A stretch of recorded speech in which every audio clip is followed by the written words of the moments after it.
살아계시고 언제나 역사하시며 우리를 인도하시는 주님을 찬양하며 영광 돌립니다.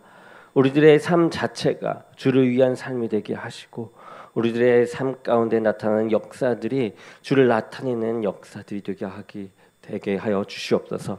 오늘 말씀으로 더욱더 채워나갑니다. 말씀의 그 능력으로 우리가 살아나갑니다. 주님, 주의 종의 입술과 생각과 마음을 주관하시어 온전한 말씀으로 우리가 주의 말씀을 깊이 새기며 그 은혜 가운데 나아가게 하여 주옵소서. 능력 주시고 우리를 인도하실 주님을 믿사오며 예수 그리스도의 이름으로 기도드립니다. 아멘. 아멘. 오늘 말씀을 보도록 하겠습니다. 말씀은 고린도전서 13장입니다. 고린도전서 13장 11절입니다. 한 절이니까 같이 함께 봉독하도록 하겠습니다. 고린도전서 13장 11절 한 목소리로 읽겠습니다. 시작. 내가 어렸을 때에는 말하는 것이 어린아이와 같고 깨닫는 것이 어린아이와 같고 생각하는 것이 어린아이와 같다가 장성한 사람이 되어서는 어린아이의 일을 버렸노라. 아멘. 오늘 말씀은 아이에서 어른으로 라는 제목으로 말씀을 전하겠습니다. 오늘날의 이 시대를 보게 되면 이 시대를 이끌어가는 성숙하고 훌륭한 사람들이 많이 있는 것을 볼 수 있죠. 그런데 그러한 사람들에게도 모든 것이 미숙했던 그 어린아이와 같은 시절이 있었습니다. 한 나라의 수많은 국민들을 책임지는 이 대통령에게도 사회의 발전을 주도해 나가는 기업가에게도 또 훌륭한 인품을 가지고 제자들을 가르치는 선생님, 이 스승에게도 자신조차도 책임질 수 없었던 그런 어린 철부지 시절이 있었습니다. 그런데 시간이 지나면서 이 어린아이의 모습을 벗고 이제 장성한 사람으로서의 모습을 갖춰 나가게 된 것입니다. 우리 믿음 생활을 할 때도 이렇게 성장의 단계가 있습니다. 처음 예수님을 믿을 때에는 어린아이와 같은 이 미성숙의 단계로부터 시작하게 됩니다. 우리가 아무리 나이가 적든 나이가 많든 처음 시작할 때는 이렇게 미성숙한 단계부터 시작하게 되죠. 믿음의 성장은 육신의 살아온 나이와 상관없다라는 것입니다. 영적 성장을 의미한다라는 것이죠. 처음에는 다른 이들의 돌봄을 받으며 성장하게 되지만 나중에는 다른 신앙인들의 성장을 위해서 오히려 내가 살피고 돌봐주는 믿음으로 성숙하게 되어집니다. 그리고 하나님께서 자신을 부르신 이 목적을 깨달아서 살아가는 그런 성숙한 신앙인으로 한 걸음 한 걸음 살아가게 되는 것이죠. 오늘 말씀에 사도 바울은 자신도 이러한 믿음의 성장 단계를 거쳐왔음을 말하고 있습니다. 먼저 사도 바울은 자신도 어린아이와 같은 때가 있었다라고 말하면서 그 어린아이의 때의 일들을 이제 고백하는 모습이 나타나게 되죠. 오늘 말씀을 통해서 우리는 어떠한 모습이 신앙적으로 미숙한 이 어린아이와 같은 모습인지 알 수 있습니다. 저와 여러분들이 보다 장성한 믿음의 사람으로서 성장하기 위해서 이렇게 사도 바울, 이 바울과 같이 버려야 할 어린아이와 같은 일은 어떠한 일들이 있는지 함께 보며 나아가도록 하겠습니다. 사도 바울은 자신이 어렸을 때의 일을 기억하는데요. 그때에 가장 먼저 기억하는 것이 어린아이와 같이 말했던 일들입니다. 그래서 어린아이와 같은 이 말을 버렸다라고 이야기하죠. 이 어린아이와 같은 말이 무엇일까요? 사도 바울은 고린도전서 13장 1절부터 2절에 사람이 할 수 있는 아름답고 신령한 말에 대해서 말하고 있어요. 그것은 사람의 방언과 천사의 말, 그리고 또한 예언하는 신령한 말입니다. 우리가 이러한 말들을 하는 사람들을 본다면 그 사람은 믿음이 참 성숙하고 장성한 자의 말을 한다라고 여길 것이에요.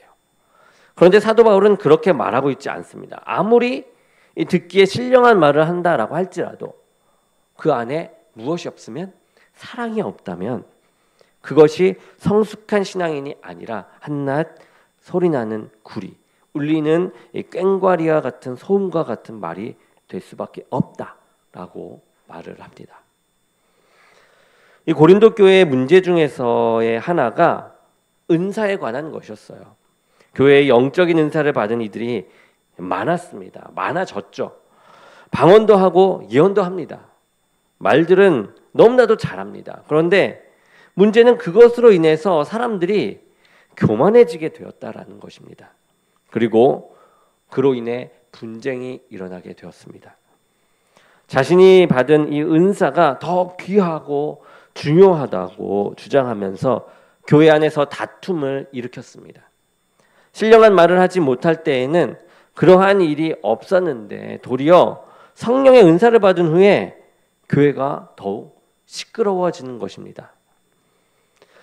사랑 없이 자신의 능력과 이렇게 아름다움을 드러내려고 시기하고 다투는 말들은 이렇게 어린아이와 같은 말이다라는 것이죠.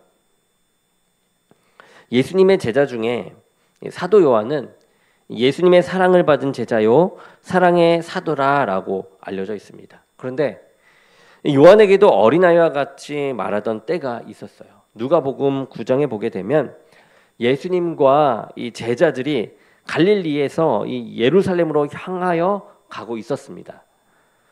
이 갈릴리에서 예루살렘으로 빨리 가기 위해서는 이 두 지역 사이에 있는 사마리아 땅을 지나서 가면 됩니다. 그런데 보통 유대인들은 사마리아 사람들을 생각할 때 상종하지 못할 부정한 사람들이라고 여겼기 때문에 이 사마리아 땅을 지나지 않고 그 땅을 피해 멀리 돌아서 가곤 했었습니다.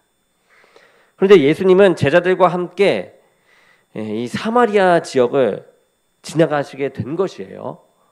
그러다가 한 촌에 들어가게 되었습니다. 그런데 그 마을에 있는 사람들이 예수님을 맞이하지 않고 오히려 예수님을 거부하고 있는 것이에요. 이러한 사마리아 사람들의 모습을 보고 제자인 야고보와 요한의 마음에 분노가 일어납니다. 분노의 마음이 생겼어요. 그래서 예수님께 말을 하죠. 주여, 우리가 불을 명하여 하늘로 쫓아내려 저희를 멸하라 하기를 원하나이까? 이렇게 얘기하는 거예요. 요한의 말은 사랑이 전혀 없는 무자비한 말이었어요. 자신들을 영접하지 않았다고 불을 내려서 그들을 태워 멸하는 게 어떻겠냐라고 묻는 모습을 보이는 것이죠. 이러한 요한의 말에 예수님은 꾸짖으면서 야고보와 요한에게 곧 우레의 아들이라는 이 별명, 보아너게, 곧 우레의 아들이라는 이 별명을 붙여주세요.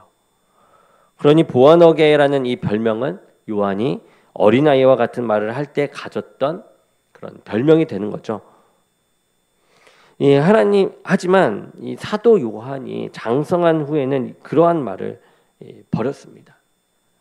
도리어 사도 요한은 요한복음과 요한서신에서 하나님의 사랑을 증거하는 자로서 아주 견고하게 책을 써 나갔죠. 그리고 사랑할 것을 전하는 사도가 된 것을 우리가 말씀을 통하여 볼 수가 있습니다. 장성한 자의 말은 사랑의 말인 것입니다. 사랑이 있을 때에 이 방언과 예언과 천사의 말들이 성숙한 자의 말로 드러나는 것이에요. 내가 드러나고 싶어서 말하는 것이 아니라 그 안에 사랑으로 내가 낮아져서 말하는 것이죠.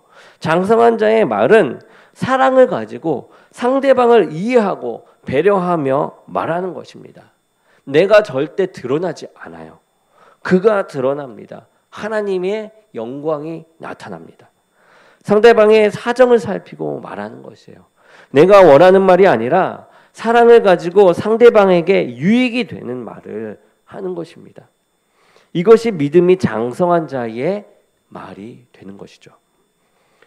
또한 사도 바울이 장성한 사람이 되어서 버린 것은 어린아이와 같이 깨닫는 것입니다. 어린아이는 순수하고 천진난만하지 않습니까? 그에 비해 어떤 것을 깨닫는 이해력은 어른만 못합니다.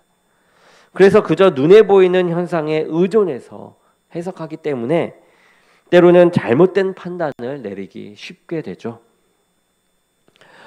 어린아이가 청년으로 성숙해지는 이 과정에서 사춘기를 겪게 됩니다. 그런데 이때에 부모님의 사랑을 제대로 깨닫지 못하고 탈선을 하는 그런 청소년들이 간혹 있습니다. 부모님들은 자녀가 혹시나 잘못될까 봐 사랑하는 마음으로 야단을 치기도 합니다. 때로는 자녀가 서운할 정도로 생활을 규제하기도 해요.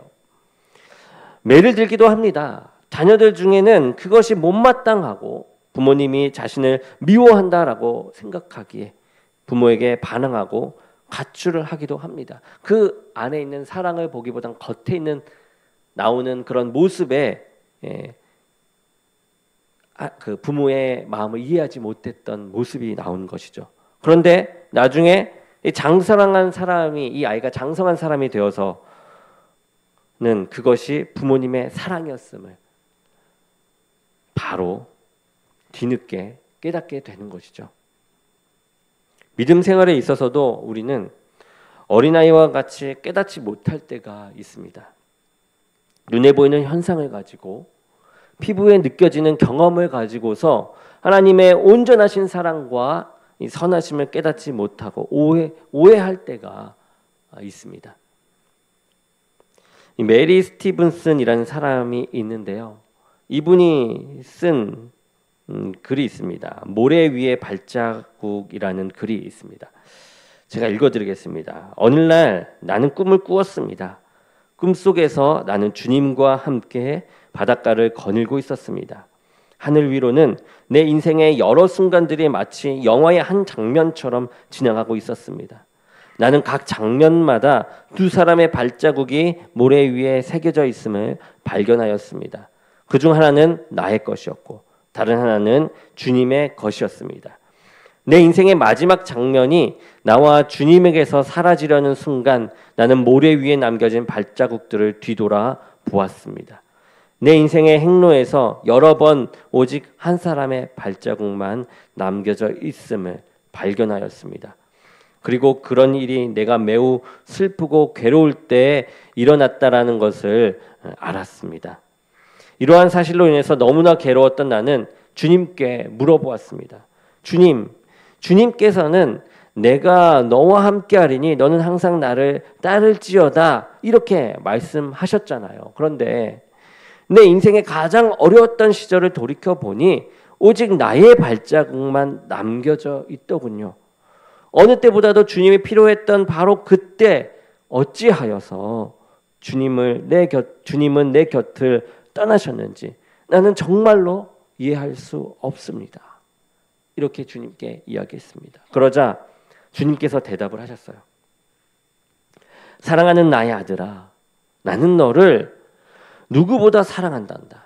내가 시련과 고통을 당하고 있을 때 나는 한 번도 내 곁을 떠난 적이 없느니라. 내가 한 사람의 발자국밖에 볼 수 없었던 바로 그때는 내가 너를 안고 가던 때였느니라. 모래 위에 새겨진 그 발자국은 너의 발자국이 아니라 나의 발자국이란다. 어린아이와 같은 이들은 모래 위에 난 발자국 하나를 보고서 주님께서 나를 떠나셨다라고 착각을 하고 하나님의 사랑을 오해하며 섭섭해할 때가 있습니다. 하지만 우리가 성장하게 되면 그 발자국 하나를 보고서 그 하나님의 사랑, 깊이 있는 그 하나님의 사랑을 깨달으며 감사해하며 눈물을 흘리게 되는 것입니다. 성숙한 사람은 바라보는 시선 자체가 다르다라는 것이죠. 내가 눈에 보이는 것이나 느끼는 감정을 가지고 판단하며 깨달았다고 말하지 않습니다. 사람의 감각들은 불완전한 것이기에 그것의 근거에서 무엇인가를 깨닫고자 한다면 우리는 실수할 수밖에 없습니다. 그러기에 장성한 사람은 나의 주관적인 판단이 아니라 하나님의 성품과 이 말씀을 믿고서 그 상황을 깨닫는 것입니다. 요한일서 4장 16절에 하나님이 우리를 사랑하시는 사람을 우리가 알고 믿었노니 하나님의 사랑이시라. 사랑 안에 거하는 자는 하나님 안에 거하고 하나님도 그 안에 거하시느니라 라고 하나님의 사랑의 성품을 말씀하세요. 설령 이 환난 가운데 있다라고 할지라도 우리는 그것이 하나님의 사랑의 모습이고 선한 계획이 있음을 믿을 수 있어야만 합니다. 로마서 8장 28절에 우리가 알거니와 하나님을 사랑하는 자 곧 그 뜻대로 부르심을 입은 자들에게는 모든 것이 협력하여 선을 이루느니라 라는 말씀을 믿고 살아가는 것입니다. 하나님에 대한 참된 이 깨달음은 하나님의 사랑과 이 선하심을 근거로 해서 깨달아지는 것이죠. 장성한 신앙인은 상황과 감정에 의존해서 깨달았다라고 하지 않습니다. 하나님의 성품과 이 말씀의 근거에서 상황을 깨닫는 것이 장성한 신앙인의 모습입니다. 마지막으로 어린아이와 같은 생각을 버릴 때에 장성한 사람이 될 수 있습니다. 어린아이의 생각의 특징이 무엇입니까? 어린아이들은 자기 중심의 생각을 하게 마련입니다. 다른 이들을 생각하고 돌보기에는 그 생각의 틀이 협소합니다. 아직까지는 다른 사람들을 생각할 만한 그런 성숙함이 없는 것이죠. 성숙하기 전까지는 모든 것의 중심이 자기라고 생각합니다. 부모님, 이웃, 자신 주변에 있는 모든 것들이 자신을 위해서 존재한다라고 생각하는 거죠. 그런데 성숙하게 되면 내 생각의 폭이 넓어지게 됩니다. 다른 사람의 생각도 관심을 가지게 됩니다. 그리고 나 또한 다른 사람들을 위해서 존재한다라는 것을 깨닫게 되는 것이죠. 다른 사람이 행할 때 나 또한 행복하게, 다른 사람이 행복할 때 나 또한 행복하게 된다라는 사실을 깨닫게 되는 것입니다. 한 가정 부부가 있었습니다. 그런데 그녀에게는 하루하루 사는 것이 너무도 짜증스럽고 불만스러웠어요. 왜냐하면 그 집에서 자신의 생각대로 되는 것이 하나도 없었기 때문입니다. 집안은 날마다 지저분하게 어지럽혀져 있었고요. 남편과 자식들은 말도 안 듣고 늘 말썽만 피우는 귀찮은 존재였습니다. 어느 날 너무나도 지치고 살아가는 의욕이 생기지 않아서 하나님께 무릎을 꿇고 간절히 기도했다라고 합니다. 하나님, 제발 저를 천국으로 데려가 주세요. 더 이상 힘들어서 못 살겠습니다. 그때 하나님께서 나타나셔서 말씀을 하십니다. 그래, 살기 많이 힘들지? 내 마음을 다 이해한다. 내 소원을 들어주는 대신 한 가지 조건이 있어. 앞으로 9일 동안 내가 말한 대로 몇 가지 일들을 해야만 한다.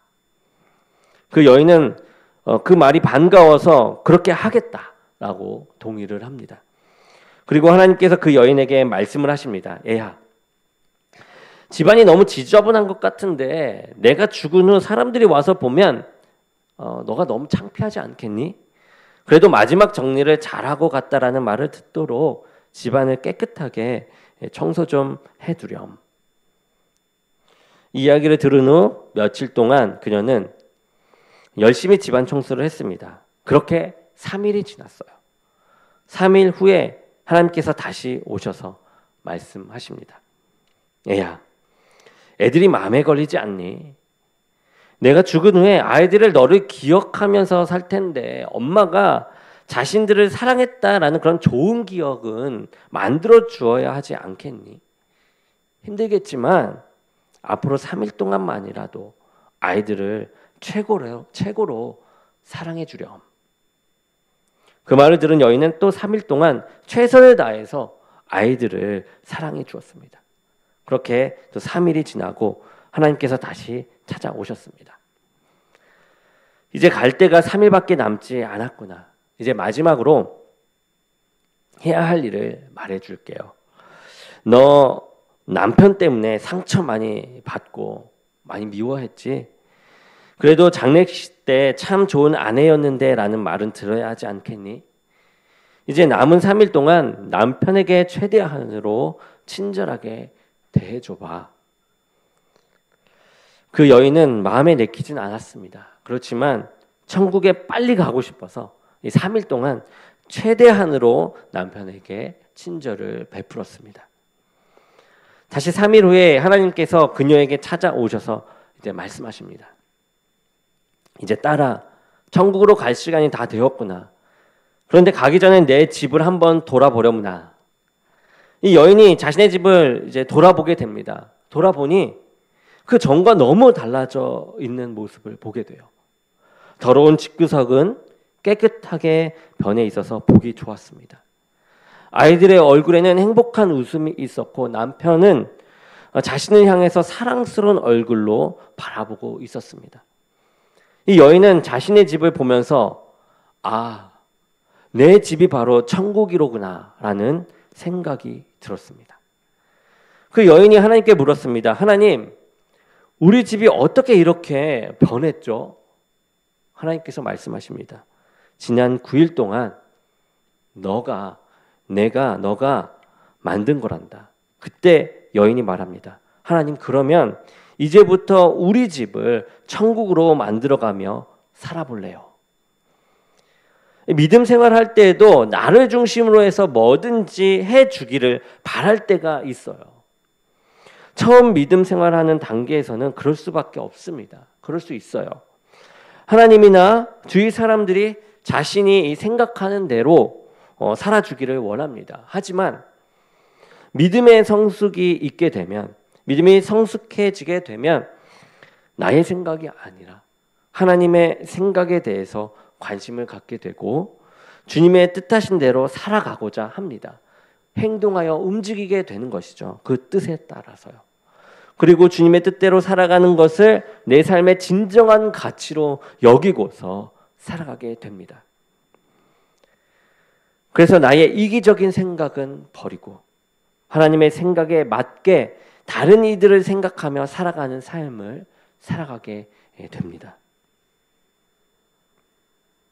이렇게 모든 사람에게는 어린아이와 같은 시절들이 있습니다. 신앙적으로도 어린아이와 같이 미성숙할 때가 있습니다. 이러한 어린아이와 같은 모습이 말과 깨달음과 생각으로 우리들 안에서 나타나게 되어집니다. 어린아이와 같이 말할 때가 있습니다. 자신을 자랑하고 드러내고 싶어하는 때가 있어요. 다른 사람을 배려하는 사랑의 말을 하기보다는 자신의 이 감정과 판단에 의존해서 나오는 그런 메마른 말들이 있습니다. 어린아이와 같이 깨닫는 것이 둔할 때가 있습니다. 눈에 보이는 현상과 느껴지는 그 감정에 의존해서 판단합니다. 그러기에 내면에 흐르는 이 영적인 의미를 깨닫기에는 둔할 때가 있습니다. 또 어린아이와 같이 생각할 때가 있습니다. 아직까지는 내 중심적으로 생각합니다. 다른 사람이 내게 어떤 의미가 있는지 그것을 알지 못하고 다른 사람이 나에게만 잘해야 된다라는 생각에 사로잡혀서 내가 다른 사람, 특히 하나님께는 어떤 존재인가를 생각하지 못하는 이들도 있습니다. 이러한 것들은 장성한 믿음으로 성장하기 위해 버려야 할 어린아이와 같은 것들입니다. 에베소서 4장 15절에서 바울은 오직 사랑 안에서 참된 것을 하여 범사에 그에게까지 잘할지라 그는 머리니 곧 그리스도라라고 했습니다. 성도들의 성숙은 예수 그리스도께서 우리를 사랑하셨던 그 사랑의 말과 행동으로 변화되어져 갈 때에 성장하고 있다고 말할 수 있습니다. 우리 안에 사랑이 없는 말과 행동, 생각들을 버릴 때에 장성한 성숙한 신앙인의 역할을 감당할 수 있습니다. 사랑할 때 다른 이들의 형편이 내 안에 들어오게 됩니다. 말이 달라집니다. 그들을 위로할 수 있고 축복할 수 있는 마음이 생깁니다.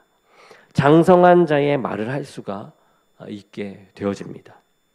하나님의 사랑과 이 선하심을 제대로 알 때에 이 세상에 나타나는, 이 세상을 통해서 나타나는 하나님의 뜻을 제대로 깨달을 수가 있습니다.